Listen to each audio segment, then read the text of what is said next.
بسم اللہ الرحمن الرحیم رب اشرح لی صدری ویسر لی امری واحلل عقدۃ من لسانی یفقہوا قولی۔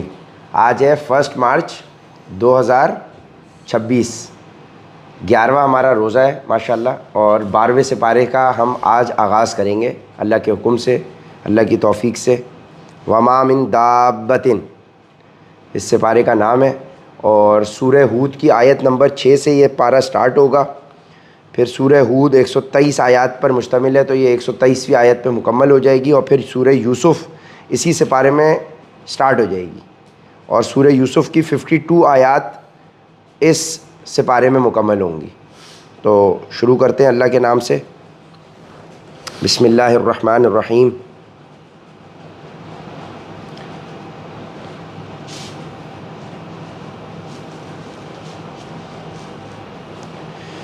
تھوڑا سا بس اس کو، بسم اللہ الرحمن الرحیم۔ اور زمین پر چلنے والا کوئی جاندار ایسا نہیں ہے جس کا رزق اللہ نے اپنے ذمے نہ لے رکھا ہو۔ اللہ اکبر۔ وہ اس کے مستقل ٹھکانے کو بھی جانتا ہے اور عارضی ٹھکانے کو بھی، ہر بات ایک واضح کتاب میں درج ہے۔ اور وہی ہے جس نے تمام آسمانوں اور زمین کو 6 دن میں پیدا کیا، جبکہ اس کا عرش پانی پر تھا، تاکہ تمہیں آزمائے کہ عمل کے اعتبار سے تم میں سے کون زیادہ اچھا ہے۔ اور اگر تم لوگوں سے یہ کہو کہ تمہیں مرنے کے بعد دوبارہ زندہ کیا جائے گا، تو جن لوگوں نے کفر اپنا لیا ہے وہ یہ کہیں گے کہ یہ کھلے جادو کے سوا کچھ نہیں ہے۔ اور اگر ہم ان لوگوں سے کچھ عرصے کے لیے عذاب کو مؤخر کر دیں تو وہ یہی کہتے رہیں گے کہ آخر کس چیز نے اس عذاب کو روک رکھا ہے۔ ارے جس دن وہ عذاب آ گیا تو وہ ان سے ٹلائے نہیں ٹلے گا، اور جس چیز کا یہ مذاق اڑا رہے ہیں وہ ان کو چاروں طرف سے گھیر لے گی۔ اور جب ہم انسان کو اپنی طرف سے کسی رحمت کا مزہ چکھا دیتے ہیں، پھر وہ اس سے واپس لے لیتے ہیں تو وہ مایوس اور ناشکرا بن جاتا ہے۔ اور جب ہم انسان کو اپنی طرف سے کسی رحمت کا مزہ چکھا دیتے ہیں، پھر وہ اس سے واپس لے لیتے ہیں تو وہ مایوس اور ناشکرا بن جاتا ہے۔ بڑی گاڑی دی، اس کے بعد بڑی گاڑی لے لی تو وہ ناشکرا ہو گیا۔ اور اگر اسے کوئی تکلیف پہنچنے کے بعد ہم اسے نعمتوں کا مزہ چکھا دیں تو وہ کہتا ہے کہ ساری برائیاں مجھ سے دور ہو گئیں۔ وہ اترا کر شیخیاں بگاڑنے لگتا ہے، یعنی اب تکبر میں آ جاتا ہے، ناشکرا ہو جاتا ہے اور تکبر میں آ جاتا ہے۔ 2 آیتوں میں 2 ذکر آ گئے، جی اور سی کا ذکر آ گیا۔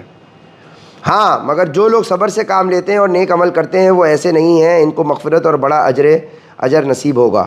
پھر اے پیغمبر، جو وحی تم پر نازل کی جا رہی ہے، کیا یہ ممکن ہے کہ تم اس کا کوئی حصہ چھوڑ بیٹھو اور اس سے تمہارا دل تنگ ہو جائے؟ کیونکہ یہ لوگ کہتے ہیں کہ ان محمد صلی اللہ علیہ وآلہ وسلم پر کوئی خزانہ کیوں نازل نہیں ہوا، یا کوئی فرشتہ ان کے ساتھ کیوں نہیں آیا۔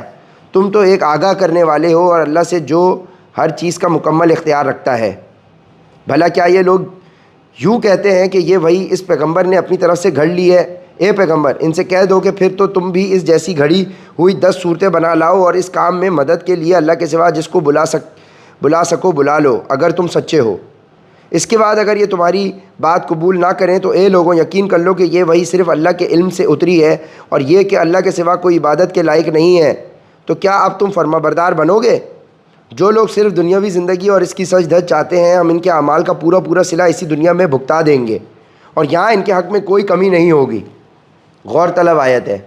جو لوگ صرف دنیاوی زندگی اور اس کی سچ دھج چاہتے ہیں، ہم ان کے اعمال کا پورا صلہ اس دنیا میں بھگتا دیں گے، اور یہاں ان کے حق میں کوئی کمی نہیں ہوگی۔ مطلب دنیا کی اگر خواہش رکھی ہوئی ہے صرف، تو دنیا مل جائے گی تم کو۔ ڈونلڈ ٹرمپ کو دنیا مل جائے گی بھائی، نیتن یاہو کو دنیا مل جائے گی، اور باقی جتنے بھی یہ اوپر بیٹھے ہوئے ہیں جنہوں نے دنیا کی خواہش کی ہے، ان کو دنیا مل جائے گی، اور یہاں ان کے حق میں کوئی کمی نہیں ہوگی۔ یہ وہ لوگ ہیں جن کے لیے آخرت میں دوزخ کے سوا کچھ نہیں ہے،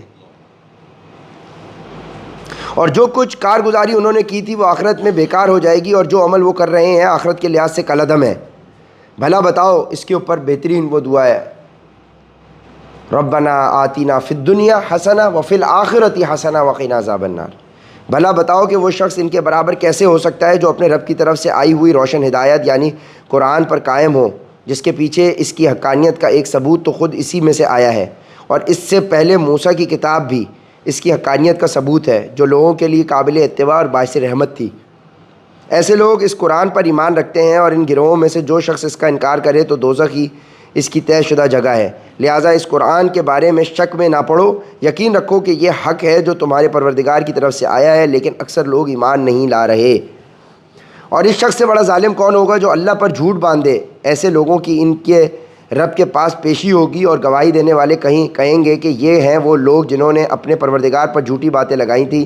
سب لوگ سن لیں کہ اللہ کی لعنت ہے ان ظالموں پر جو اللہ کے راستے سے دوسروں کو روکتے تھے اور اس میں کجی تلاش کرتے تھے، اور آخرت کے تو وہ بالکل ہی منکر تھے۔ ایسے لوگ روئے زمین پر کہیں بھی اللہ سے بچ کر نہیں نکل سکتے، اور اللہ کے سوا کوئی یار و مددگار میسر نہیں آ سکتے۔ ان کو دگنا عذاب دیا جائے گا۔ یہ حق بات کو نفرت کی وجہ سے نہ سن سکتے تھے اور نہ ان کو حق سجھائی دیتا تھا۔ یہ وہ لوگ ہیں جنہوں نے اپنی جانوں کے لیے گھاٹے کا سودا کر لیا تھا، اور جو معبود انہوں نے گھڑ رکھے تھے انہیں ان کا کوئی سراغ نہیں ملے گا۔ لا محالہ یہی لوگ ہیں جو آخرت میں سب سے زیادہ نقصان اٹھانے والے ہیں۔ دوسری طرف جو لوگ ایمان لائے ہیں اور انہوں نے نیک عمل کیے ہیں، وہ اپنے پروردگار کے آگے جھک کر مطمئن ہو گئے ہیں، تو وہ جنت کے بسنے والے ہیں، وہ ہمیشہ اسی میں رہیں گے۔ ان دو گروہوں کی مثال ایسی ہے جیسے ایک اندھا اور بہرا ہو اور دوسرا دیکھتا بھی ہو، سنتا بھی ہو۔ کیا یہ دونوں اپنے حالات میں برابر ہو سکتے ہیں؟ کیا پھر بھی تم عبرت حاصل نہیں کرتے؟ اور ہم نے نوح کو ان کی قوم کے پاس یہ پیغام دے کر بھیجا کہ میں تمہیں اس بات سے صاف صاف آگاہ کرنے والا پیغمبر ہوں کہ اللہ کے سوا کسی اور کی عبادت نہ کرو، یقین جانو مجھے تم پر ایک دکھ دینے والے دن کے عذاب کا اندیشہ ہے۔ اس پر ان کی قوم کے وہ سردار لوگ جنہوں نے کفر اختیار کر لیا تھا کہنے لگے ہمیں تو اس سے زیادہ تم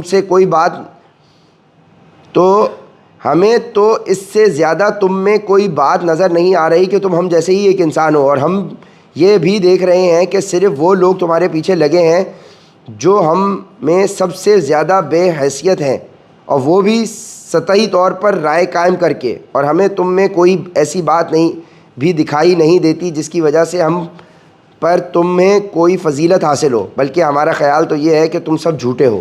انس اس کا بٹن بند کر دو، کافی ہو گیا۔ نوح نے کہا اے میری قوم، ذرا مجھے یہ بتاؤ کہ اگر میں اپنے پروردگار کی طرف سے آئی ہوئی ایک روشن ہدایت پر قائم ہوں اور اس نے مجھے خاص اپنے پاس سے ایک رحمت یعنی نبوت عطا فرمائی ہے، پھر بھی وہ تمہیں سجائی نہیں دے رہی، تو کیا ہم اس کو تم پر زبردستی مسلط کر دیں گے جبکہ تم اسے ناپسند کرتے ہو؟ اور اے میری قوم، میں اس تبلیغ پر تم سے کوئی مال نہیں مانگتا، میرا اجر اللہ کے سوا اور کسی نے نہیں لیا، اور جو لوگ ایمان لا چکے ہیں میں ان کو دھتکارنے والا نہیں ہوں، ان سب کو اپنے رب سے جا ملنا ہے، لیکن میں تو یہ دیکھ رہا ہوں کہ تم نادانی کی بات کر رہے ہو۔ اور اے میری قوم، اگر میں ان لوگوں کو دھتکار دوں تو کون مجھے اللہ کی پکڑ سے بچائے گا؟ کیا تم پھر بھی دھیان نہیں دو گے؟ اور میں تم سے یہ نہیں کہہ رہا ہوں کہ میرے قبضے میں اللہ کے خزانے ہیں، نہ میں غیب کی ساری باتیں جانتا ہوں، اور نہ میں تم سے یہ کہہ رہا ہوں کہ میں کوئی فرشتہ ہوں۔ اور جن لوگوں کو تمہاری نگاہیں حقیر سمجھتی ہیں، ان کے بارے میں یہ نہیں کہہ سکتا کہ اللہ انہیں کبھی کوئی بھلائی عطا نہیں کرے گا۔ ان کے دلوں میں جو کچھ ہے اسے اللہ سب سے زیادہ جانتا ہے۔ اگر میں ان کے بارے میں ایسی باتیں کہوں تو میرا شمار یقیناً ظالموں میں ہوگا۔ انہوں نے کہا کہ اے نوح، تم ہم سے بحث کر چکے اور بہت بحث کر چکے، اب اگر تم سچے ہو تو لے آؤ عذاب جس کی دھمکی دے رہے ہو۔ نوح نے کہا اسے تو اللہ ہی تمہارے پاس لے آئے گا اگر چاہے، اور تم اسے بے بس نہیں کر سکتے۔ اگر میں تمہاری خیرخواہی کرنا چاہوں تو میری خیرخواہی اس صورت میں تمہارے کوئی کام نہیں آ سکتی جب اللہ ہی نے تمہاری ضد اور ہٹ درمی کی وجہ سے تمہیں گمراہ کرنے کا ارادہ کر لیا ہو۔ وہی تمہارا پروردگار ہے اور اسی کے پاس تمہیں واپس لے جایا جائے گا۔ بھلا کیا عرب کے یہ کافر لوگ کہتے ہیں کہ محمد صلی اللہ علیہ وآلہ وسلم نے قرآن اپنی طرف سے گھڑ لیا ہے؟ اے پیغمبر، کہہ دو کہ اگر میں نے اسے گھڑا ہوتا تو میرا جرم کا وبال مجھی پر ہوگا، اور جو جرم تم کر رہے ہو میں اس کا ذمہ دار نہیں ہوں۔ اور نوح کے پاس بھیجی گئی تمہاری قوم میں سے جو لوگ اب تک ایمان لا چکے ہیں ان کے سوا کوئی اور ایمان نہیں لائے گا، لہٰذا جو حرکتیں یہ لوگ کرتے رہے ہیں تم ان پر صدمہ نہ کرو، اور ہماری نگرانی اور ہماری وحی کی مدد سے کشتی بناؤ، اور جو لوگ ظالم بن چکے ہیں ان کے بارے میں مجھ سے کوئی بات نہ کرنا، یہ اب غرق ہو کر رہیں گے۔ چنانچہ وہ کشتی بنانے لگے، اور جب بھی ان کی قوم کے کچھ سردار ان کے پاس سے گزرتے تو ان کا مذاق اڑاتے تھے۔ نوح نے کہا کہ اگر تم ہم پر ہنستے ہو تو جیسے تم ہنس رہے ہو اسی طرح ہم بھی تم پر ہنستے ہیں، عنقریب تمہیں پتہ چل جائے گا کہ کس پر وہ عذاب آ رہا ہے جو اسے رسوا کر کے دکھ دے گا، اور کس پر وہ قہر نازل ہونے والا ہے جو کبھی ٹل نہیں سکے گا۔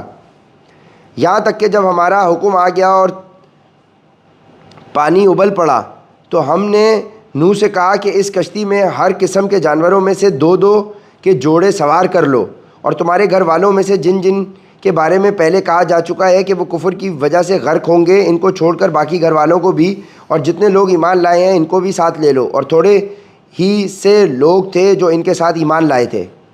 اور نوح نے ان سب سے کہا کہ اس کشتی میں سوار ہو جاؤ، اس کا چلنا بھی اللہ ہی کے نام سے ہے، اور لنگر ڈالنا بھی، یقین رکھو کہ میرا پروردگار بہت بخشنے والا بڑا مہربان ہے۔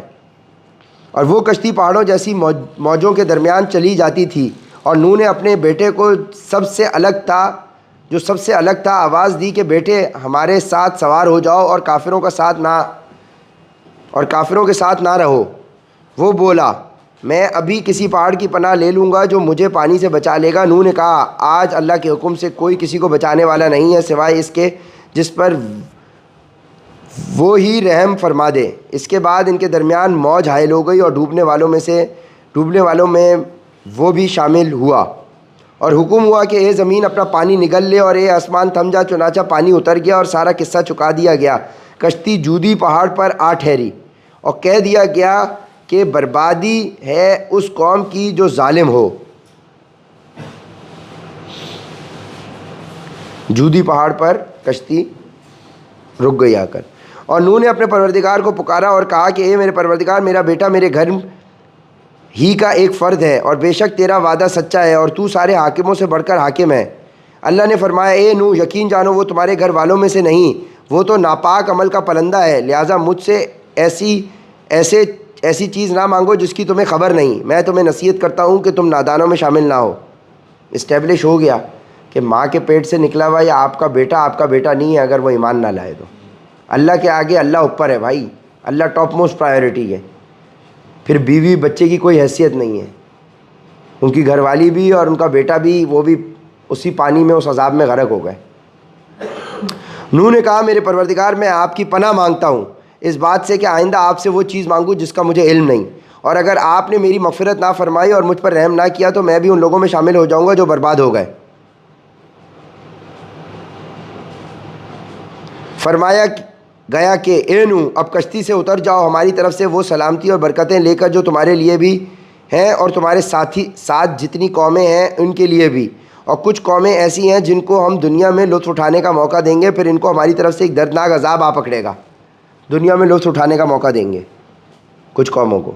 اے پیغمبر، یہ غیب کی کچھ باتیں ہیں جو ہم تمہیں وحی کے ذریعے بتا رہے ہیں، یہ باتیں نہ تم اس سے پہلے جانتے تھے نہ تمہاری قوم، لہٰذا صبر سے کام لو اور آخری انجام متقیوں ہی کے حق میں ہوگا۔ اور قوم عاد کے پاس ہم نے ان کے بھائی ہود کو پیغمبر بنا کر بھیجا، یہ سورہ ہود ہی ہم پڑھ رہے ہیں۔ اور قوم عاد کے پاس ہم نے ان کے بھائی ہود کو پیغمبر بنا کر بھیجا، انہوں نے کہا اے میری قوم اللہ کی عبادت کرو، اس کے سوا تمہارا کوئی معبود نہیں، تمہاری حقیقت اس کے سوا کچھ نہیں ہے کہ تم نے جھوٹی باتیں تراش رکھی ہیں۔ اے میری قوم، میں تم سے اس تبلیغ پر کوئی اجرت نہیں مانگتا، میرا اجر کسی اور نے نہیں، اس ذات نے اپنے ذمے لے لیا ہے جس نے مجھے پیدا کیا ہے، کیا پھر بھی تم عقل سے کام نہیں لیتے؟ اے میری قوم، اپنے پروردگار سے گناہوں کی معافی مانگو، پھر اس کی طرف رجوع کرو، وہ تم پر آسمان سے موسلا دھار بارشیں برسائے گا اور تمہاری موجودہ قوت میں مزید قوت کا اضافہ کرے گا، اور مجرم بن کر منہ نہ موڑو۔ انہوں نے کہا اے ہود، تم ہمارے پاس کوئی روشن دلیل لے کر نہیں آئے، اور ہم اپنے خداؤں کو صرف تمہارے کہنے سے چھوڑنے والے نہیں ہیں اور نہ تمہاری بات پر ایمان لا سکتے ہیں۔ ہم تو اس کے سوا کچھ اور نہیں کہہ سکتے کہ ہمارے خداؤں میں سے کسی نے تمہیں بری طرح جھپٹے میں لے لیا ہے۔ ہود نے کہا میں اللہ کو گواہ بناتا ہوں اور تم بھی گواہ رہو کہ تم اللہ کے سوا جس کو اس کی خدائی میں شریک مانتے ہو میں اس سے بری ہوں۔ اب تم سب کے سب مل کر میرے خلاف چالیں چل لو اور مجھے ذرا مہلت نہ دو۔ میں نے تو اللہ پر بھروسہ کر رکھا ہے جو میرا بھی پروردگار ہے اور تمہارا بھی پروردگار۔ زمین پر چلنے والا کوئی جاندار ایسا نہیں کہ جس کی چوٹی اس کے قبضے میں نہ ہو، یقیناً میرا پروردگار سیدھے راستے پر ہے۔ پہنچا دیا ہے، اور تمہارے کفر کی وجہ سے میرا پروردگار تمہاری جگہ کسی اور قوم کو یہاں بسا دے گا، اور تم اس کا کچھ نہ بگاڑ سکو گے۔ بے شک میرا پروردگار ہر چیز کی نگرانی کرتا ہے۔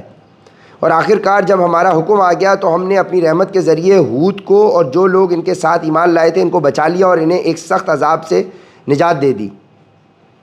یہ تھے عاد کے لوگ جنہوں نے اپنے پروردگار کی نشانیوں کا انکار کیا اور اس کے پیغمبروں کی نافرمانی کی، اور ہر ایسے شخص کا حکم مانا جو پرلے درجے کا جابر اور حق کا پکا دشمن تھا۔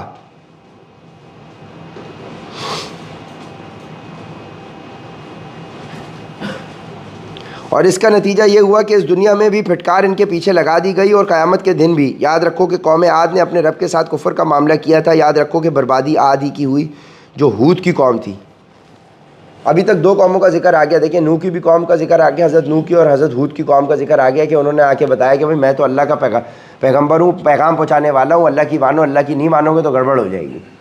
تو بس وہی ہوا کہ انہوں نے ان کو کہا کہ بھائی ہم تو نہیں مانتے، تو ہمارے جیسے انسان ہو، ہم تمہاری بات کیوں مانیں، ٹھیک ہے۔ تو پھر یہ ہوا کہ انہوں نے وارننگ دی اور عذاب آ گیا۔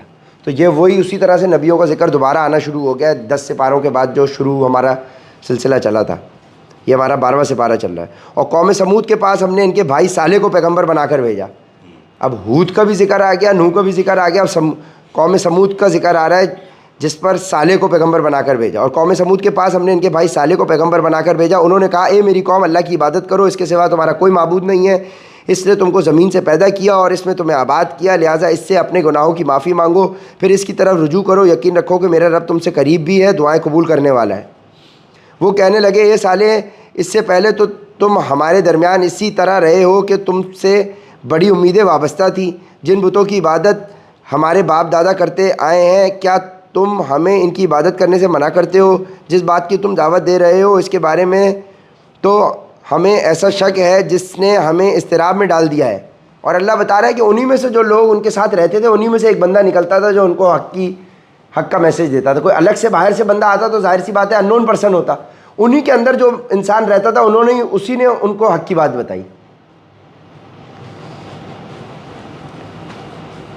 صالح نے کہا اے میری قوم، ذرا مجھے یہ بتاؤ کہ اگر میں اپنے پروردگار کی طرف سے آئی ہوئی ایک روشن ہدایت پر قائم ہوں اور اس نے مجھے خاص اپنے پاس سے ایک رحمت یعنی نبوت عطا فرمائی ہے، پھر بھی اگر میں اس کی نافرمانی کروں تو کون ہے جو مجھے اللہ کی پکڑ سے بچا لے؟ لہٰذا تم میرے فرائض سے روک کر بربادی میں مبتلا کرنے کے سوا مجھے اور کیا دے رہے ہو؟ اور اے میری قوم، یہ اللہ کی اونٹنی تمہارے لیے ایک نشانی بن کر آئی ہے، لہٰذا اس کو آزاد چھوڑ دو کہ یہ اللہ کی زمین میں کھاتی پھرے، اس کو برے ارادے سے چھونا بھی نہیں، کہیں ایسا نہ ہو کہ تمہیں عنقریب آنے والا عذاب آ پکڑے۔ پھر ہوا یہ کہ انہوں نے اس کو مار ڈالا، چنانچہ صالح نے کہا تم اپنے گھروں میں 3 دن اور مزے کر لو، اس کے بعد عذاب آئے گا، یہ ایسا وعدہ ہے جسے کوئی جھوٹا نہیں کر سکتا۔ پھر جب ہمارا حکم آ گیا تو ہم نے صالح کو اور ان کے ساتھ جو ایمان لائے تھے ان کو اپنی خاص رحمت کے ذریعے نجات دی اور اس دن کی رسوائی سے بچا لیا، یقیناً تمہارا پروردگار بڑی قوت کا، بڑے اقتدار کا بھی مالک ہے۔ اور جن لوگوں نے ظلم کا راستہ اپنایا تھا ان کو ایک چنگاڑ نے آ پکڑا، جس کے نتیجے میں وہ اپنے گھروں میں اسی طرح اوندھے پڑے رہ گئے جیسے کبھی وہاں بسے ہی نہ تھے۔ یاد رکھو کہ سمود نے اپنے رب کے ساتھ کفر کا معاملہ کیا تھا۔ یاد رکھو کہ قوم سمود نے اپنے رب کے ساتھ کفر کا معاملہ کیا تھا۔ یاد رکھو کہ بربادی سمود ہی کی ہوئی، جس نے اپنے رب کے ساتھ کفر کا معاملہ کیا اسی کی بربادی ہوئی۔ بار بار یہی بتایا جا رہا ہے۔ اور ہمارے فرشتے انسانی شکل میں ابراہیم کے پاس بیٹا پیدا ہونے کی خوشخبری لے کر آئے، انہوں نے سلام کہا، ابراہیم نے بھی سلام کہا۔ پھر ابراہیم کو کچھ دیر نہیں گزری تھی کہ وہ ان کی مہمانی کے لیے ایک بھنا ہوا بچڑا لے آئے، مگر جب دیکھا کہ ان کے ہاتھ اس بچڑے کی طرف نہیں بڑھ رہے تو وہ ان سے کھٹک گئے اور ان کی طرف سے دل میں خوف محسوس کیا۔ فرشتوں نے کہا ڈریے نہیں، ہمیں آپ کو بیٹے کی خوشخبری سنانے اور لوط کی قوم کے پاس بھیجا گیا ہے۔ اور ابراہیم کی بیوی کھڑی ہوئی تھیں، وہ ہنس پڑیں، تو ہم نے انہیں دوبارہ اسحاق کی اور اسحاق کے بعد یعقوب کی پیدائش کی خوشخبری دی۔ اور وہ کہنے لگے ہائے، کیا میں اس حالت میں بچہ جنوں گی کہ میں بوڑھی ہوں اور یہ میرے شوہر ہیں جو خود بڑھاپے کی حالت میں ہیں؟ واقعی یہ تو بڑی عجیب بات ہے۔ فرشتوں نے کہا کیا آپ اللہ کے حکم پر تعجب کر رہی ہیں؟ آپ جیسے مقدس گھرانے پر اللہ کی رحمت اور برکتیں ہی برکتیں ہیں، بے شک وہ اور تعریف کا مستحق بڑی شان والا ہے۔ پھر جب ابراہیم سے گھبراہٹ دور ہوئی اور ان کو خوشخبری مل گئی تو انہوں نے ہم سے لوط کی قوم کے بارے میں ناز کے طور پر جھگڑنا پھر جب ابراہیم سے گھبراہٹ دور ہوئی اور ان کو خوشخبری مل گئی تو انہوں نے ہم سے لوط کی قوم کے بارے میں جھگڑنا شروع کر دیا۔ حقیقت یہ ہے کہ ابراہیم بڑے بردبار، اللہ کی یاد میں بڑی آہیں بھرنے والے اور ہر وقت ہم سے لو لگائے ہوئے تھے۔ ہم نے ان سے کہا ابراہیم اس بات کو جانے دو، یقین کر لو کہ تمہارے رب کا حکم آ چکا ہے اور ان لوگوں پر ایسا عذاب آ کر رہے گا جس کو کوئی پیچھے نہیں لوٹا سکتا۔ لوط علیہ السلام ان کے کزن تھے ابراہیم علیہ السلام کے۔ ابراہیم علیہ السلام جب یہاں نکلے اپنی بیگم کے ساتھ آئے تھے تو لوط علیہ السلام اپنی قوم کی طرف چلے گئے تھے۔ تو یعنی حضرت اسحاق کی خوشخبری دینے جب فرشتے حضرت ابراہیم کے پاس آئے ہیں اور حضرت اسماعیل تو وہاں آباد کر دیا ہے، تو ان کو جب خوشخبری دینے آئے تو حضرت سارہ نے کہا کہ بھائی ہمیں بچہ کیسے ہوگا، ٹھیک ہے نا، تو یہ خوشخبری دی اور وہ فرشتے آئے تھے حضرت لوط کی قوم کے اوپر عذاب دینے کے لیے۔ تو رستے میں انہوں نے حضرت ابراہیم کو خوشخبری دی اب دوسری ڈیوٹی دیں گے۔ اور جب ہمارے فرشتے لوط کے پاس پہنچے تو وہ ان کی وجہ سے گھبرائے، ان کا دل پریشان ہوا اور وہ کہنے لگے آج کا یہ دن بہت کٹھن ہے۔ یہ حضرت لوط کی قوم ہے، وہ LGBT والی، اور ان کی قوم کے لوگ ان کے پاس دوڑتے ہوئے آئے اور اس سے پہلے وہ برے کام ہی کیا کرتے تھے۔ لوط نے کہا اے میری قوم کے لوگوں، یہ میری بیٹیاں موجود ہیں، یہ تمہارے لیے کہیں زیادہ پاکیزہ ہیں، اس لیے اللہ سے ڈرو اور میرے مہمانوں کے معاملے میں مجھے رسوا نہ کرو۔ کیا تم میں کوئی ایک بھی بھلا آدمی نہیں؟ وہ ایسی بغیرت قوم تھی کہ فرشتوں کے ساتھ بھی غلط معاملے سے حضرت لوط کے پاس آ گئے تھے کہ یہ آدمی، فرشتے ظاہر خوبصورت فرشتے تھے وہ، کہ بھائی یہ ہمارے حوالے کرو۔ تو حضرت لوط نے فرمایا کہ میری قوم کی بیٹیاں تمہارے لیے ہیں، وہ پاکیزہ ہیں، تم ان فرشتوں کو، یہ میرے پاس مہمان ہیں، وہ تو مہمان ہی سمجھ رہے تھے اس وقت کہ بھائی ہمارے پاس مہمان ہیں، ان کو تو چھوڑ دو۔ کہنے لگے تمہیں معلوم ہے کہ تمہاری بیٹیوں سے ہمیں کچھ مطلب نہیں اور تم خوب جانتے ہو کہ ہم کیا چاہتے ہیں۔ لوط نے کہا کاش کہ میرے پاس تمہارے مقابلے میں کوئی طاقت ہوتی یا میں کسی مضبوط سہارے کی پناہ لے سکتا۔ اب فرشتوں نے لوط سے کہا اے لوط، ہم تمہارے پروردگار کے بھیجے ہوئے فرشتے ہیں، یہ کافر لوگ ہرگز تم تک رسائی حاصل نہیں کر سکیں گے، لہٰذا تم رات کے کسی حصے میں اپنے گھر والوں کو لے کر بستی سے روانہ ہو جاؤ اور تم میں سے کوئی پیچھے مڑ کر بھی نہ دیکھے، ہاں مگر تمہاری بیوی تمہارے ساتھ نہیں جائے گی، اس پر بھی وہی مصیبت آنے والی ہے جو لوگوں پر آ رہی ہے، یقین رکھو کہ ان پر عذاب نازل کرنے کے لیے صبح کا وقت مقرر ہے، کیا صبح بالکل نزدیک نہیں آ گئی؟ پھر جب ہمارا حکم آ گیا تو ہم نے اس زمین کے اوپر والے حصے کو نیچے والے حصے میں تبدیل کر دیا اور ان پر پکی مٹی کے تہ بر تہ پتھر برسائے۔ یعنی یہ LGBT قوم تھی، حضرت لوط ان کے اندر موجود تھے، تو فرشتے ان کے پاس مہمان بن کر آئے، انہوں نے ان کی مہمان نوازی کری، تو وہ لونڈے باز قوم جو تھی، ٹھیک ہے نا، وہ ان کے پاس آ گئی کہ بھائی آپ جو ہیں ان دو آدمیوں کو ہمارے حوالے کریں۔ تو حضرت لوط نے پناہ مانگی، پھر فرشتوں نے بتایا ہم تو فرشتے ہیں، آپ یہاں سے نکل جائیں اپنی قوم کو لے کے، رات میں جو آپ کے ساتھ ماننے والے ہیں۔ صبح کا وقت ہوا اور زمین پلٹ دی گئی اور اوپر سے پتھروں کی بارش ہوئی اس قوم کے اوپر، جن پر تمہارے رب کی طرف سے نشان لگے ہوئے تھے، اور یہ بستی مکہ کے ان ظالموں سے کچھ دور نہیں ہے۔ اور مدین کی طرف ہم نے ان کے بھائی شعیب کو پیغمبر بنا کر بھیجا، انہوں نے ان سے کہا کہ اے میری قوم، اللہ کی عبادت کرو، اس کے سوا تمہارا کوئی معبود نہیں، اور ناپ تول میں کمی مت کیا کرو، اور میں دیکھ رہا ہوں کہ تم لوگ خوشحال ہو، اور مجھے تم پر ایک ایسے دن کے عذاب کا خوف ہے جو تمہیں چاروں طرف سے گھیر لے گا۔ حضرت شعیب کا ذکر بھی پہلے آ چکا ہے۔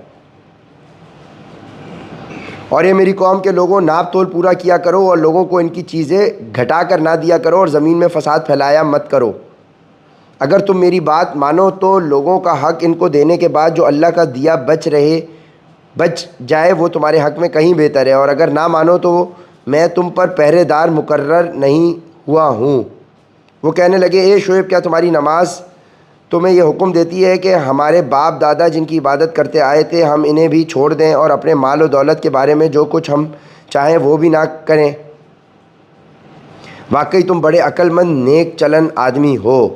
شعیب نے کہا اے میری قوم کے لوگوں، ذرا مجھے یہ بتاؤ کہ اگر میں اپنے پروردگار کی طرف سے ایک روشن دلیل پر قائم ہوں اور اس نے خاص اپنے پاس سے مجھے اچھا رزق عطا فرمایا ہے تو پھر میں تمہارے غلط طریقوں پر کیوں چلوں؟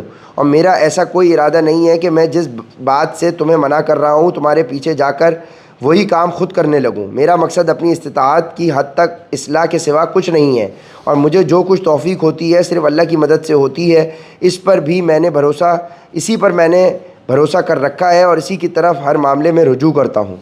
بے شک توفیق مجھے اللہ کی طرف سے ہوتی ہے۔ اور اے میری قوم، میرے ساتھ ضد کا جو معاملہ تم کر رہے ہو وہ کہیں تمہیں اس انجام تک نہ پہنچا دے کہ تم پر بھی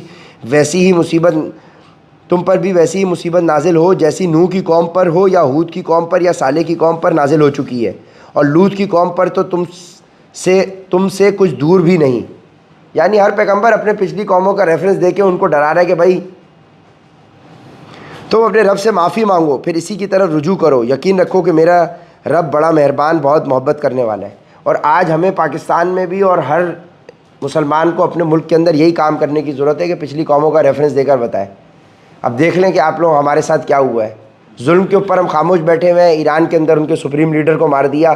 افغانستان کے ساتھ آپ لڑ رہے ہو. انڈیا آپ کا پہلے دشمن ہے. ایران کا بارڈر انسیف ہو گیا. آپ تینوں طرف سے گھیرے گئے ہو اب. اور اسرائیل نے پہلے یہ بات کہی تھی کہ بھائی ایران اور پاکستان ہمارے لیے خطرہ ہے. ایران ایٹمی ہتھیار بنانے والا تھا, اس کے اوپر حملہ کر دیا, اس کو برباد کر دیا, اور آپ کے پاس ایٹمی ہتھیار ہے. اب مسلم دنیا کے اندر صرف پاکستان ہے جس کے پاس ایٹمی ہتھیار ہے. اب آپ کو کیا لگ رہا ہے آپ کا نمبر نہیں آئے گا؟ اگلا نمبر آپ ہی کا ہے. اگلا نمبر آپ کا ہے. اور آپ اسی بےسی کے اندر بیٹھے ہوئے ہیں اور آپ وہی اللہ کے احکامات کو نہیں مان رہے. تو جو مانے گا وہ بچ جائے گا, جو نہیں مانے گا وہ پکڑ میں آئے گا. یہ لائیو کتاب ہے بھائی, آپ کے ساتھ لائیو بات کر رہی ہے. وہ بولے اے شعیب تمہاری بہت سی باتیں تو تم ہماری سمجھ میں نہیں آتی, اور ہم دیکھ رہے ہیں کہ ہمارے درمیان تم ایک کمزور آدمی ہو, اور اگر تمہارا خاندان نہ ہوتا تو ہم تمہیں پتھر مار مار کر ہلاک کر دیتے. ہم پر تمہارا کچھ زور نہیں چلتا. شعیب نے کہا اے میری قوم, کیا تم پر میرے خاندان کا دباؤ اللہ سے زیادہ ہے, اور اس کو تم نے بالکل ہی پس پش ڈال رکھا ہے. یقین جانو کہ جو کچھ تم کر رہے ہو میرا پروردگار اس سب کا پورا احاطہ کیے ہوئے ہے. اور اے میری قوم, تم اپنے حال پر رہ کر جو چاہو عمل کیے جاؤ.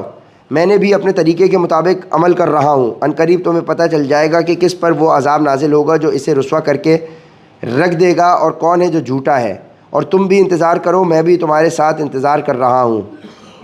اور آخر کار جب ہمارا حکم آ پہنچا تو ہم نے شعیب کو اور ان کے ساتھ جو ایمان لائے تھے ان کو اپنی خاص رحمت سے بچا لیا. اور جن لوگوں نے ظلم کیا تھا انہیں ایک چنگاڑ نے آ پکڑا, اور وہ اپنے گھروں میں اس طرح اوندے منہ گرے رہ گئے.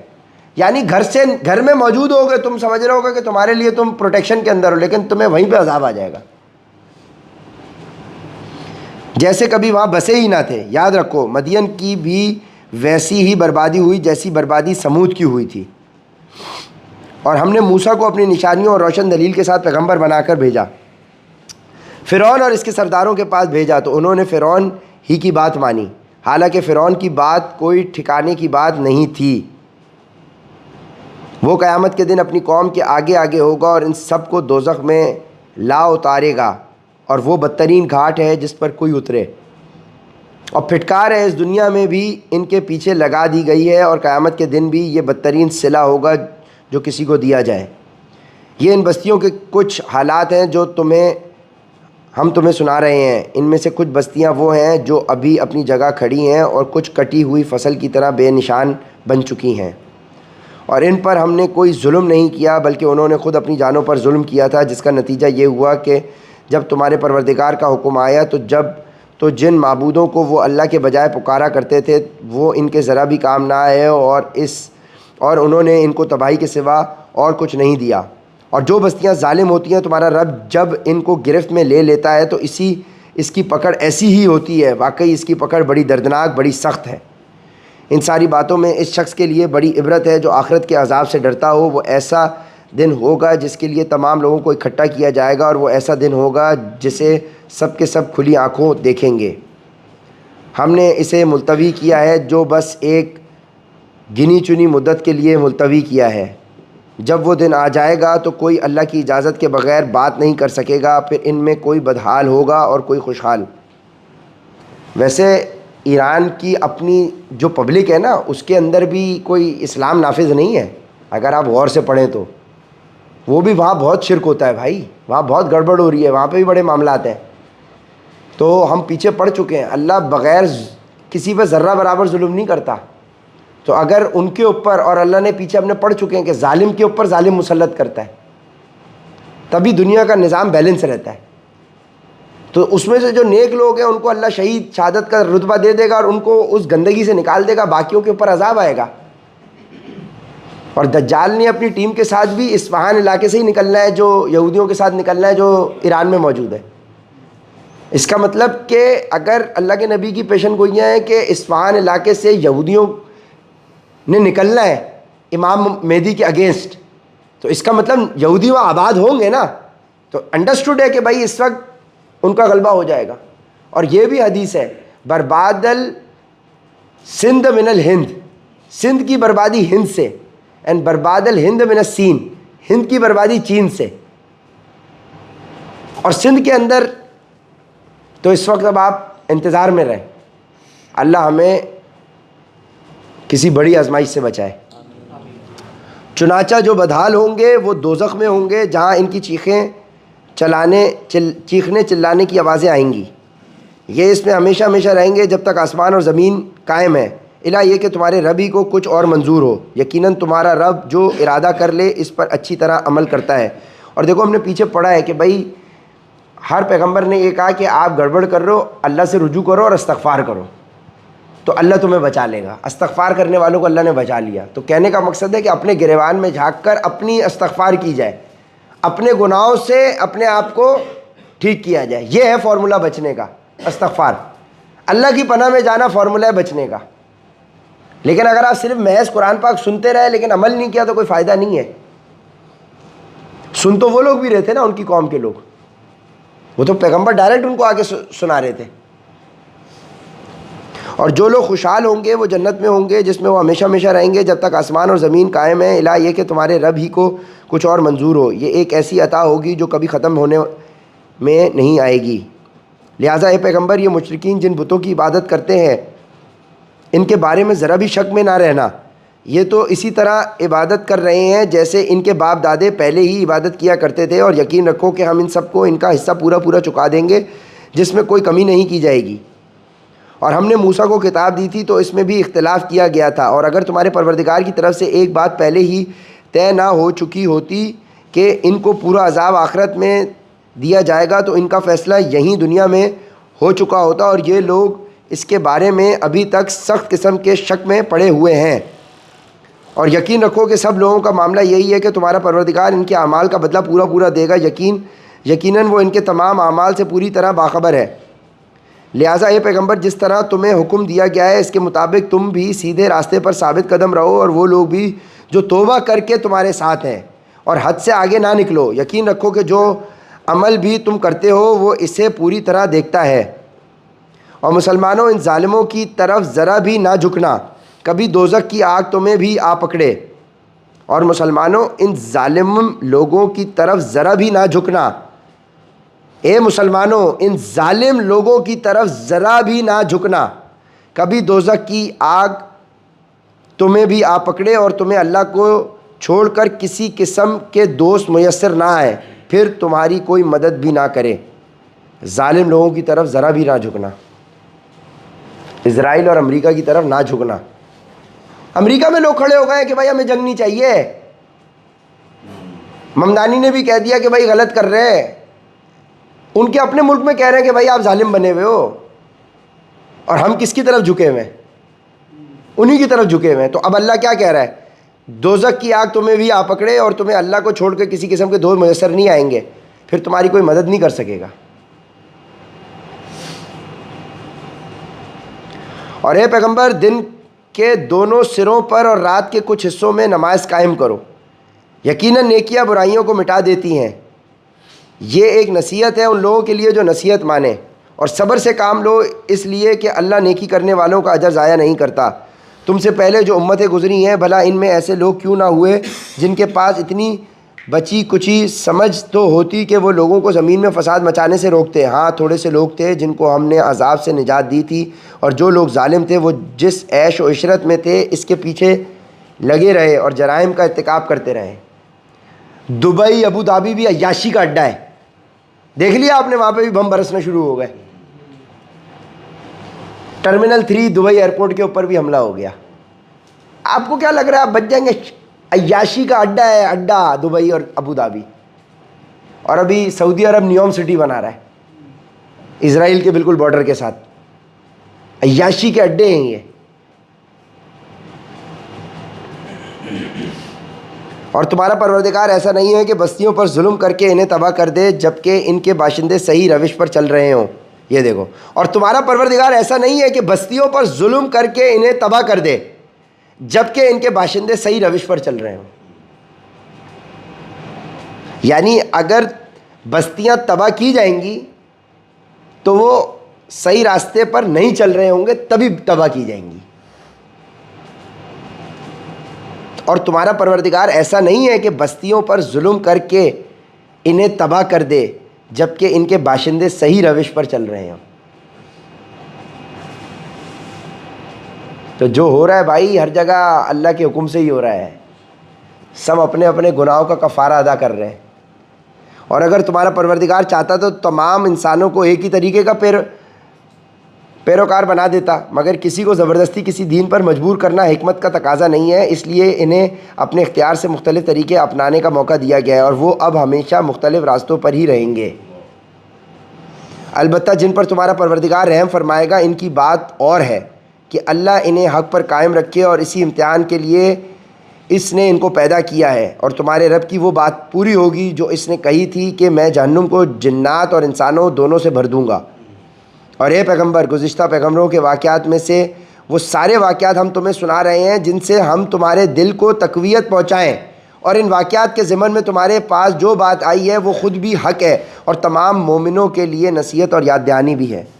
اور جو لوگ ایمان نہیں لا رہے ہیں ان سے کہو کہ تم اپنی موجودہ حالت پر عمل کیے جاؤ، ہم بھی اپنے طریقے پر عمل کر رہے ہیں، اور تم بھی اللہ کے فیصلے کا انتظار کرو، ہم بھی انتظار کرتے ہیں. آسمان اور زمین میں جتنے پوشیدہ بھید ہیں وہ سب اللہ کے علم میں ہیں، اور اسی کی طرف سارے معاملات لوٹائے جائیں گے. لہٰذا اے پیغمبر اس کی عبادت کرو اور اس پر بھروسہ رکھو، اور تم لوگ جو کچھ کرتے ہو تمہارا پروردگار اس سے بے خبر نہیں ہے. صدق اللہ العظیم. سورہ ہود بھی مکمل ہو گئی ماشاءاللہ. سورہ یوسف آغاز ہو رہی ہے. ٹوٹل 111 آیات ہیں، اور اس سپارے میں تقریباً 52 آیات پڑھنا رہ گئی ہیں، پھر یہ سپارہ بھی اللہ کے حکم سے مکمل ہو جائے گا. الف لام را، یہ اس کتاب کی آیتیں ہیں جو حق واضح کرنے والی ہے. ہم نے اس کو ایسا قرآن بنا کر اتارا ہے جو عربی زبان میں ہے تاکہ تم سمجھ سکو. اے پیغمبر، ہم نے تم پر یہ قرآن جو وحی کے ذریعے بھیجا ہے، اس کے ذریعے ہم تمہیں ایک بہترین واقعہ سناتے ہیں جبکہ تم اس سے پہلے اس واقعے سے بالکل بے خبر تھے. یہ اس وقت کی بات ہے جب یوسف نے اپنے والد یعقوب علیہ السلام سے کہا تھا کہ ابا جان، میں نے خواب میں 11 ستاروں اور سورج اور چاند کو دیکھا ہے. میں نے دیکھا ہے کہ یہ سب مجھے سجدہ کر رہے ہیں. 11 ستاروں اور سورج اور چاند کو دیکھا ہے.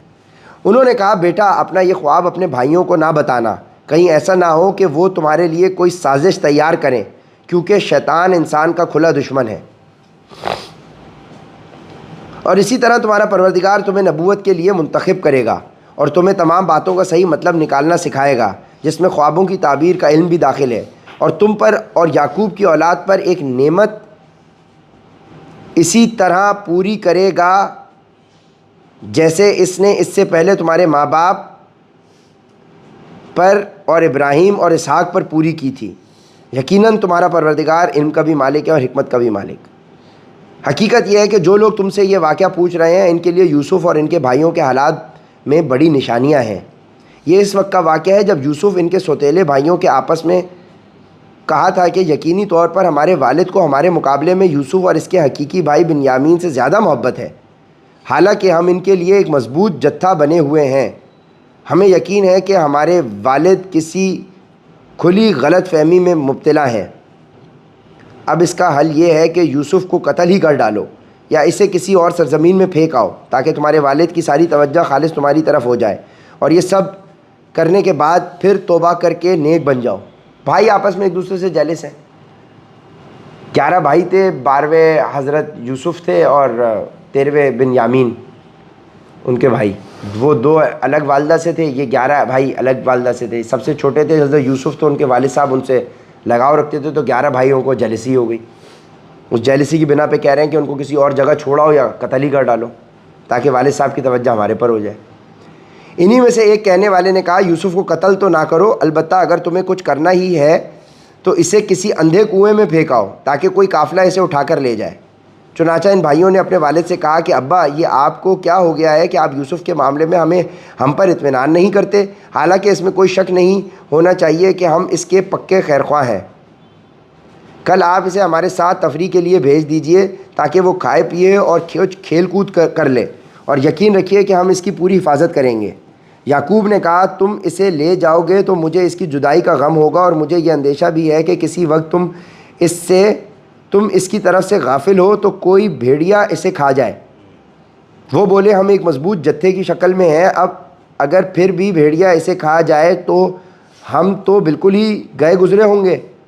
پھر ہوا یہ کہ جب وہ ان کو ساتھ لے گئے اور انہوں نے یہ طے کر ہی رکھا تھا کہ انہیں ایک اندھے کنویں میں ڈال دیں گے، چنانچہ ڈال بھی دیا، تو ہم نے یوسف پر وہی بھیجی کہ ایک وقت آئے گا جب تم ان سب کو جتلاؤ گے کہ انہوں نے کیا کام کیا تھا، اور اس وقت انہیں پتہ بھی نہ ہوگا کہ تم کون ہو۔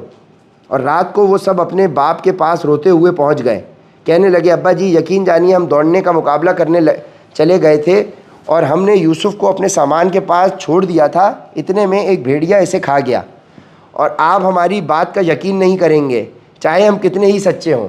اوپر سے آ رہے ہیں، اوپر سے آ رہے ہیں، کیا کہہ رہے ہیں؟ اور آپ ہماری بات کا یقین نہیں کریں گے چاہے ہم کتنے بھی سچے ہوں۔ اندازہ لگاؤ یار۔ اور وہ یوسف کی قمیص پر جھوٹ موٹ کا خون بھی لگا کر لے آئے۔ ان کے والد نے کہا حقیقت یہ نہیں ہے بلکہ تمہارے دلوں نے اپنی طرف سے ایک بات بنا لی ہے، اب تو میرے لیے صبر ہی بہتر ہے، اور جو باتیں تم بنا رہے ہو ان پر اللہ ہی کی مدد درکار ہے۔ اگر بھیڑیا کھاتا تو قمیص پھٹی ہوئی ہوتی نا، قمیص صحیح سلامت تھی، اس پہ خون لگا کے لے کے آ گئے تھے۔ حضرت یعقوب وہ بھی اللہ کے پیغمبر ہیں، وہ سمجھ گئے کہ اللہ کی آزمائش ہے۔ اور دوسری طرف جس جگہ انہوں نے یوسف کو کنویں میں ڈالا تھا وہاں ایک قافلہ آیا، قافلے کے لوگوں نے ایک آدمی پانی لانے کے لیے بھیجا، اور اس نے اپنا ڈول کنویں میں ڈالا تو وہاں یوسف علیہ السلام کو دیکھ کر پکار اٹھا، لو خوشخبری سنو، یہ تو ایک لڑکا ہے۔ اور قافلے والوں نے انہیں ایک تجارت کا مال سمجھ کر چھپا لیا، اور جو کچھ وہ کر رہے تھے اللہ کو اس کا پورا علم تھا۔ اور پھر انہوں نے یوسف کو بہت کم قیمت میں بیچ دیا جو گنتی کے چند درہموں کی شکل میں تھی، اور ان کو یوسف سے کوئی دلچسپی نہیں تھی۔ اور مصر کے جس آدمی نے انہیں خریدا اس نے اپنی بیوی سے کہا کہ اس کو عزت سے رکھنا، مجھے ایسا لگتا ہے کہ یہ ہمیں فائدہ پہنچائے گا یا پھر ہم اسے بیٹا بنا لیں گے۔ اس طرح ہم نے اس سرزمین میں یوسف کے قدم جمائے تاکہ انہیں باتوں کا صحیح مطلب نکالنا سکھائیں، اور اللہ کو اپنے کام پر پورا قابو حاصل ہے لیکن بہت سے لوگ نہیں جانتے۔ اب یہ واقعہ تو کتنا دردناک ہے لیکن حکمت ہی حکمت ہے اللہ کی، آگے اللہ کیا پلاننگ کر رہا ہے، تو اللہ کی رضا میں راضی رہنا چاہیے۔ اور جب یوسف اپنی بھرپور جوانی کو پہنچے تو ہم نے انہیں حکمت اور علم عطا کیا، اور جو لوگ نیک کام کرتے ہیں ان کو ہم اسی طرح بدلہ دیتے ہیں۔ اور جس عورت کے گھر میں وہ رہتے تھے اس نے ان کو ورغلانے کی کوشش کی اور سارے دروازوں کو بند کر دیا اور کہنے لگی آ بھی جاؤ۔ یوسف نے کہا اللہ کی پناہ، وہ میرا آقا ہے، اس نے مجھے اچھی طرح رکھا ہے۔ سچی بات یہ ہے کہ جو لوگ ظلم کرتے ہیں انہیں فلاح حاصل نہیں ہوتی۔ وہی عورت جس کے گھر میں رہ رہے تھے، جو آدمی ان کو لے کر آیا تھا اپنے گھر میں بچہ بنا کر، اسی کی عورت نے ان کے اوپر آ بھی جاؤ گا، آ بھی جاؤ۔ یوسف نے کہا، سارے دروازوں کو بند کر دیا اور کہنے لگی آ بھی جاؤ۔ یوسف نے کہا اللہ کی پناہ، وہ میرا آقا ہے، اس نے مجھے اچھی طرح رکھا ہے۔ سچی بات یہ ہے کہ جو لوگ ظلم کرتے ہیں انہیں فلاح حاصل نہیں ہوتی۔ اس عورت نے تو واضح طور پر یوسف کے ساتھ برائی کا ارادہ کر لیا تھا، اور یوسف کے دل میں بھی اس عورت کا خیال آ چلا تھا اگر وہ اپنے رب کی دلیل کو نہ دیکھ لیتے۔ ہم نے ایسا اس لیے کیا تاکہ ان سے برائی اور بے حیائی کا رخ پھیر دیں، بے شک وہ ہمارے منتخب بندوں میں سے تھے۔ یعنی خیال پیدا ہوا لیکن اللہ نے بچایا۔ اگر خیال ہی پیدا نہیں ہوتا تو انسان یہ کہتے تھے کہ وہ تو اللہ کے فرشتے تھے، ان میں تو خیال ہی پیدا نہیں ہوا۔ یہی تو بتایا جا رہا ہے کہ انسانی فطرت ہے کہ خیال پیدا ہوگا، جذبات پیدا ہوں گے، لیکن آپ نے وہاں قابو کرنا، اللہ نے وہاں پہ اپنی رحمت سے بچا لیا۔ اس عورت نے تو واضح طور پر یوسف کے ساتھ برائی کا ارادہ کر لیا تھا، اور یوسف کے دل میں بھی اس عورت کا خیال آ چلا تھا اگر وہ اپنے رب کی دلیل کو نہ دیکھ لیتے۔ ہم نے ایسا اس لیے کیا تاکہ ان سے برائی اور بے حیائی کا رخ پھیر دیں، بے شک وہ ہمارے منتخب بندوں میں سے تھے۔ اور دونوں آگے پیچھے دروازے کی طرف دوڑتے، اور اس کشمکش میں اس عورت نے ان کی قمیص کو پیچھے کی طرف سے پھاڑ ڈالا۔ اتنے میں دونوں نے اس عورت کے شوہر کو دروازے پر کھڑا پایا۔ جو بھیڑیا کپڑے نہیں پھاڑ سکا تھا اس عورت نے پھاڑ دیے۔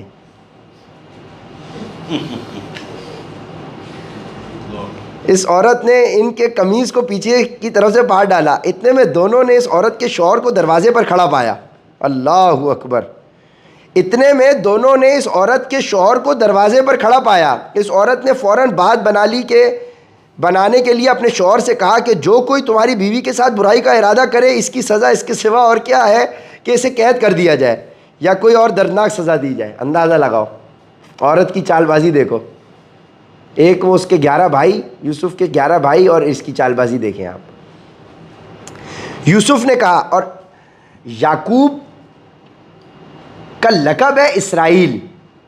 اسرائیل کا مطلب ہے عبداللہ, یعنی اللہ کا بندہ. اللہ کے بندے کو اسرائیل کہا جاتا ہے. اور بنی اسرائیل کا مطلب ہے اسرائیل کی اولاد.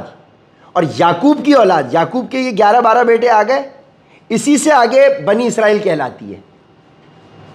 اور یعقوب بیٹے اسحاق کے, اور اسحاق بیٹے حضرت ابراہیم کے جو حضرت سارہ سے ہیں, اور حضرت ہاجرہ سے حضرت اسماعیل ہیں. حضرت اسماعیل کے بعد حضور پاک صلی اللہ علیہ وسلم آئے ہیں صرف پیغمبر, اور باقی جتنے بھی پیغمبر ہیں وہ سب بنی اسرائیل میں آئے ہیں. تو بنی اسرائیل کو مسلمانوں سے چڑ اسی بات کی ہے کہ ساری پیغمبری ہمارے خاندان میں تھی, ہماری نسل میں تھی, بنی اسرائیل میں تھی. یا آخری پیغمبر وہ ایکسپیکٹ کر رہے تھے کہ ہماری نسل میں سے آنا ہے. لیکن جب نبی پاک صلی اللہ علیہ وسلم پر اللہ کی وحی ہوئی اور پیغمبر اللہ نے ان کو چنا بنی اسماعیل میں سے, تو یہ ان کی جیلسی ہے. جو اب انہوں نے ابراہم ایکارڈ بنایا ہے, ایک ابراہم ایکارڈ. ٹرمپ نے اپنی پچھلی پریزیڈنسی کے اندر یہ کانسیپٹ دیا تھا کہ ابراہم ایکارڈز. اوریجنلی تو دیکھو مسلمان, یہودی, عیسائی سب جد امجد ابراہیم کے سے ہی نکل رہے ہیں. ابراہیم, اسماعیل, سب مین تو ہمارا فادر فگر ابراہیم ہے. تو ہم ابراہم ایکارڈ کے نام پر یہودی, عیسائی اور مسلمان سب اکٹھے ہو جاتے ہیں. اس ابراہم ایکارڈ کو بنا کے ٹرمپ نے اسرائیل کی اور یہ جتنے بھی آپ کے مڈل ایسٹرن کنٹریز ہیں یہ سب ایک گود میں جا کے بیٹھ گئے ہیں, جس میں سعودیہ بھی ہے, جس میں یہ بھی ہیں, وہ بھی ہیں, سب ابراہم ایکارڈز کے نام پر, حضرت ابراہیم کے نام کے اوپر. چال بازی ان کی دیکھی. یوسف نے کہا یہ خود تھی جو مجھے ورغلا رہی تھیں, اور اس عورت کے خاندان ہی میں سے ایک گواہی دینے والے نے یہ گواہی دی کہ اگر یوسف کی قمیص سامنے کی طرف سے پھٹی ہو تو عورت سچ کہتی ہے اور وہ جھوٹے ہیں. دیکھو کیسی لاجیکل بات ہے. اگر یوسف کوئی گڑبڑ کرے گا تو قمیص پھاڑنے والا اس کو سامنے سے ہٹائے گا نا, ہٹو میری طرف سے, کیونکہ آدمی تو اوپر سے یا سامنے سے حملہ کرے گا. اگر پیچھے سے بھی حملہ کرے تو وہ قمیص ٹھیک ہے, اور اگر ان کی قمیص پیچھے کی طرف سے پھٹی ہوئی ہے تو عورت جھوٹ بولتی ہے اور یہ سچے ہیں. ظاہر سی بات ہے اگر آدمی آگے بھاگ رہا ہوگا اور عورت پیچھے ہوگی تو وہ پکڑے گی تو قمیص پیچھے سے پھٹے گی. لاجک. پھر جب شوہر نے دیکھا کہ ان کی قمیص پیچھے سے پھٹی ہوئی ہے تو اس نے کہا یہ تم عورتوں کی مکاری ہے, واقعی تم عورتوں کی مکاری بڑی سخت ہے. بیچارہ آدمی. یوسف تم اس بات کا خیال نہ کرو, اور اے عورت تو اپنے گناہ کی معافی مانگ, یقینی طور پر تو ہی خطا کار تھی. اور شہر میں کچھ عورتیں یہ باتیں کرنے لگیں کہ عزیز کی بیوی اپنے نوجوان غلام کو ورغلا رہی ہے, اس نوجوان کی محبت نے اسے فریفتہ کر لیا ہے. ہمارے خیال میں تو یقینی طور پر وہ کھلی گمراہی میں مبتلا ہے. یوسف نہیں آیا آج, ہمارا یوسف نہیں آیا آج. اللہ کی حکمت ہے. چنانچہ جب اس عزیز کی بیوی نے ان عورتوں کے مکر کی یہ بات سنی تو اس نے پیغام بھیج کر انہیں اپنے گھر بلوا لیا اور ان کے لیے ایک تکیوں والی نشست تیار کی, اور ان میں سے ہر ایک کے ہاتھ میں ایک چاقو دے دیا, اور یوسف سے کہا کہ ذرا باہر نکل کر ان کے سامنے آ جاؤ. اب جو ان عورتوں نے یوسف کو دیکھا تو انہیں حیرت انگیز حد سے حسین پایا, اور ان کے حسن سے مبہوت ہو کر اپنے ہاتھ کاٹ ڈالے اور بول اٹھیں کہ حاشا اللہ, یہ شخص کوئی انسان نہیں ہے, یہ قابل تکریم فرشتے کے سوا یہ کچھ اور نہیں ہو سکتا. یعنی ابھی یوسف جیل میں نہیں گئے ہیں, وہ آدمی نے یوسف کو کہہ دیا کہ ٹھیک ہے تمہاری غلطی نہیں ہے, اور عورت سے کہا کہ تو استغفار کر. یہ بات پھیل گئی مارکیٹ میں. تو اس عورت نے کہا کہ تم گھر تو آؤ ذرا میرے دعوت پہ. اس کو بہانے سے بلا لیا اور ہاتھوں میں سب کی چھریاں دے دیں, اور یوسف کو کہا کہ ذرا آئیں کسی بہانے سے, پھر بلا لیا ان کو, تو ان عورتوں نے اپنے ہاتھ کاٹ لیے. عزیز کی بیوی نے کہا اب دیکھو یہ ہے وہ شخص جس کے بارے میں تم نے مجھے تانے دیے تھے. یہ بات واقعی سچ ہے کہ میں نے اپنا مطلب نکالنے کے لیے اس پر ڈوریں ڈالے مگر یہ بچ نکلا. اور اگر یہ میرے کہنے پر عمل نہیں کرے گا تو اسے قید ضرور کیا جائے گا اور یہ ذلیل ہو کر رہے گا۔ یوسف نے دعا کی کہ یا رب، یہ عورتیں مجھے جس کام کی دعوت دے رہی ہیں اس کے مقابلے میں قید خانہ مجھے زیادہ پسند ہے، اور اگر تو نے مجھے ان کی چالوں سے محفوظ نہ کیا تو میرا دل بھی ان کی طرف کھنچنے لگے گا، اور جو لوگ جہالت کے کام کرتے ہیں ان میں بھی شامل ہو جاؤں گا۔ اللہ اکبر۔ چنانچہ یوسف کے رب نے ان کی دعا قبول کی اور ان عورتوں کی چالوں سے انہیں محفوظ رکھا۔ بے شک وہی ہے جو ہر بات سننے والا، ہر چیز جاننے والا ہے۔ پھر ان لوگوں نے یوسف کی پاک دامنی کی بہت سی نشانیاں دیکھ لینے کے بعد بھی مناسب یہی سمجھا کہ انہیں ایک مدت تک قید خانے میں بھیج دیں۔ بھائی آپ قید خانے میں ہی چلے جائیں، یہی بچاؤ ہے، یہ تو ورنہ پوری قوم فریفتہ ہو جائے گی ہیں۔ اور یوسف کے ساتھ 2 اور نوجوان قید خانے میں داخل ہوئے۔ ان میں سے ایک نے ایک دن یوسف سے کہا کہ میں خواب میں اپنے آپ کو دیکھتا ہوں کہ میں شراب نچوڑ رہا ہوں، اور دوسرے نے کہا کہ میں خواب میں یوں دیکھتا ہوں کہ میں نے اپنے سر پر روٹی اٹھائی ہوئی ہے اور پرندے اس میں سے کھا رہے ہیں، ذرا ہمیں اس کی تعبیر بتاؤ، تم نیک آدمی نظر آتے ہو۔ 2 آدمی ان کے ساتھ قید ہیں۔ یوسف نے کہا جو کھانا تمہیں قید خانے میں دیا جاتا ہے وہ ابھی آنے نہیں پائے گا کہ میں تمہیں اس کی حقیقت بتا دوں گا۔ یہ اس علم کا ایک حصہ ہے جو میرے پروردگار نے مجھے عطا فرمایا ہے، مگر اس سے پہلے میری ایک بات سنو۔ بات یہ ہے کہ میں نے ان لوگوں کا دین چھوڑ دیا ہے جو اللہ پر ایمان نہیں رکھتے اور جو آخرت کے منکر ہیں، اور میں نے اپنے باپ دادا ابراہیم، اسحاق اور یعقوب کے دین کی پیروی کی ہے۔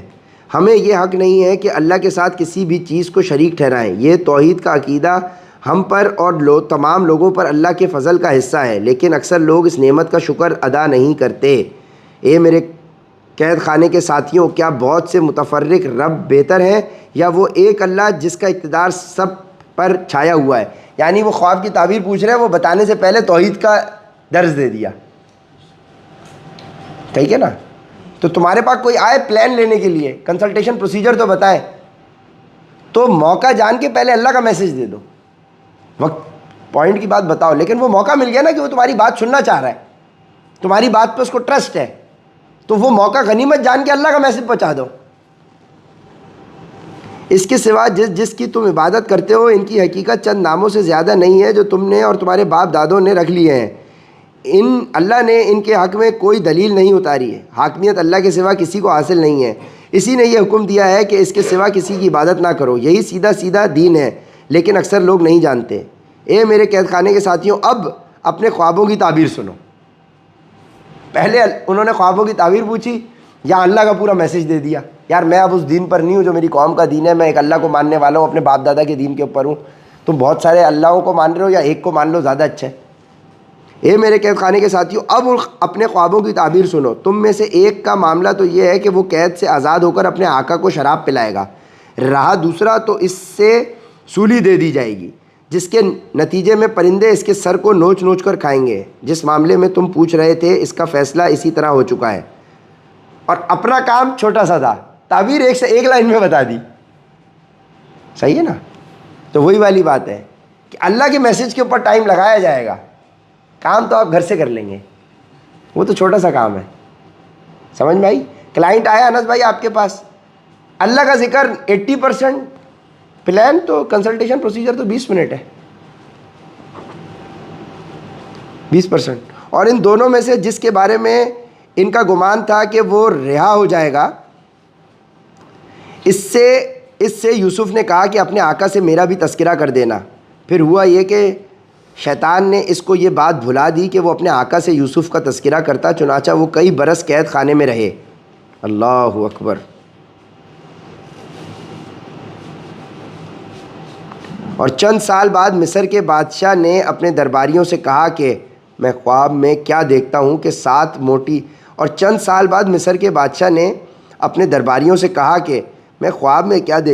سات موٹی تازی گائیں ہیں جنہیں 7 دبلی پتلی گائیں کھا رہی ہیں، نیز 7 خوشے ہرے بھرے ہیں اور 7 ہیں جو سوکھے ہوئے ہیں۔ اے درباریوں، اگر تم خواب کی تعبیر دے سکتے ہو تو میرے اس خواب کا مطلب بتاؤ۔ انہوں نے کہا یہ پریشان قسم کے خیالات معلوم ہوتے ہیں اور ہم خوابوں کی تعبیر کے علم سے واقف بھی نہیں۔ اور ان 2 قیدیوں میں سے جو رہا ہو گیا تھا اور اسے ایک لمبے عرصے کے بعد یوسف کی بات یاد آئی تھی، اس نے کہا کہ میں آپ کو اس خواب کی تعبیر بتائے دیتا ہوں، بس مجھے یوسف کے پاس قید خانے بھیج دیجئے۔ چنانچہ اس نے قید خانے میں پہنچ کر یوسف سے کہا، یوسف، اے وہ شخص جس کی ہر بات سچی ہوتی ہے، تم ہمیں اس خواب کا مطلب بتاؤ کہ 7 موٹی تازی گائیں ہیں جنہیں 7 دبلی پتلی گائیں کھا رہی ہیں، اور 7 خوشے ہرے بھرے ہیں، اور دوسرے 7 اور ہیں جو سوکھے ہوئے ہیں۔ شاید میں لوگوں کے پاس واپس جاؤں اور انہیں خواب کی تعبیر بتاؤں تاکہ وہ بھی حقیقت جان لیں۔ یوسف نے کہا، تم 7 سال تک مسلسل غلہ زمین میں اگاؤ گے، اس دوران جو فصل کاٹو اس کو اس کی بالیوں ہی میں رہنے دینا، البتہ تھوڑا سا غلہ تمہارے کھانے کے کام آئے وہ نکال لیا کرو۔ پھر اس کے بعد تم پر 7 سال ایسے آئیں گے جو بڑے سخت ہوں گے، اور جو کچھ ذخیرہ تم نے ان سالوں کے واسطے جمع کر رکھا ہوگا اس کو کھا جائیں گے۔ ہاں، البتہ تھوڑا سا حصہ جو تم محفوظ کر سکو گے صرف وہ بچ جائے گا۔ یعنی 7 دبلی گائیں 7 موٹی گائیں کو کھانی تھی، اور 7 خشک ہرے بھرے کھیت تھے اور 7 خشک تھے۔ تو اس کا انہوں نے یہ بتایا کہ بھائی 7 سال جو ہے نا خوشحالی کے سال ہوں گے، کھیتی تمہاری خوب پھلے گی پھولے گی، ٹھیک ہے جی، گندم بہت نکلے گا مثال کے طور پہ۔ اور پھر 7 سال قحط سالی کے آئیں گے، تو جو 7 سال تمہارے پاس اچھے آئیں ان 7 سالوں میں اس کھیتی کو جمع کر کے رکھنا تاکہ اگلے 7 سال جو مشکل کے آئیں ان میں وہ کھانا کھا سکو، ٹھیک ہے۔ تو 7 سال جب خوشحالی کے آئیں تو خوشحالی کے اندر تھوڑا بہت ذخیرہ کر کے رکھ لینا تاکہ جو مشکل حالات آئیں اس کے اندر وہ مال استعمال کر کے استعمال ہو سکے۔ تو جو اچھے حالات ہیں ان میں اسراف کے ساتھ خرچہ مت کرنا، سیونگ کر لینا تھوڑی سی، تاکہ آگے اگر مشکل مہینے آئیں تو سیلز اگر ڈاؤن ہو تو کمپنسیشن ہو سکے۔ سمجھ رہے ہیں؟ یہ ہے انس بھائی۔ تو ہو سکتا ہے نا کہ 12 مہینے ایک جیسی سیل نہ ہو، 6 مہینے بہت ٹاپ کی سیل ہے، پھر 6 مہینے ڈاؤن ہے، تو 6 مہینے جو کمیشن بنایا بھائی اس کو اللے تڑلے میں اڑا مت لینا فضول خرچی میں، کہ اگر 6 مہینے ڈاؤن بھی آئے تو وہ ایوریج آؤٹ ہو کے بھائی کسی کی محتاجی نہ ہو۔ اگر تم نے اللے تڑلے اڑا دیے وہ، تو جب مشکل حالات آئے تو پتہ چلا گڑبڑ ہو گئی۔ پھر اس کے بعد 1 سال ایسا آئے گا جس میں لوگوں پر خوب بارش ہوگی اور وہ اس میں انگور کا شیرہ نچوڑیں گے۔ اور بادشاہ نے کہا کہ اس کو یعنی یوسف کو میرے پاس لے کر آؤ۔ چنانچہ جب ان کے پاس ایلچی پہنچا تو یوسف نے کہا، اپنے مالک کے پاس واپس جاؤ اور ان سے پوچھو کہ ان عورتوں کا کیا قصہ ہے جنہوں نے اپنے ہاتھ کاٹ ڈالے تھے، میرا پروردگار ان عورتوں کے مکر سے خوب واقف ہے۔ بادشاہ نے ان عورتوں کو بلا کر ان سے کہا، تمہارا کیا قصہ تھا جب تم نے یوسف کو ورغلانے کی کوشش کی تھی؟ ان سب عورتوں نے کہا، حاشا اللہ، ہم کو ان میں ذرا بھی کوئی برائی معلوم نہیں ہوئی۔ عزیز کی بیوی نے کہا کہ اب تو حق بات سب پر کھلی گئی ہے، میں نے انہی کو ورغلانے کی کوشش کی تھی اور حقیقت یہ ہے کہ وہ بالکل سچے ہیں۔ جب یوسف کو قید خانے میں اس گفتگو کی خبر ملی تو انہوں نے کہا کہ یہ سب کچھ میں نے اس لیے کیا تاکہ عزیز کو یہ بات یقین کے ساتھ معلوم ہو جائے کہ میں نے اس کی غیر موجودگی میں اس کے ساتھ کوئی خیانت نہیں کی، اور یہ بھی کہ جو لوگ خیانت کرتے ہیں اللہ ان کے فریب کو چلنے نہیں دیتا۔ صدق اللہ العظیم۔ 12واں سپارہ مکمل ہو گیا۔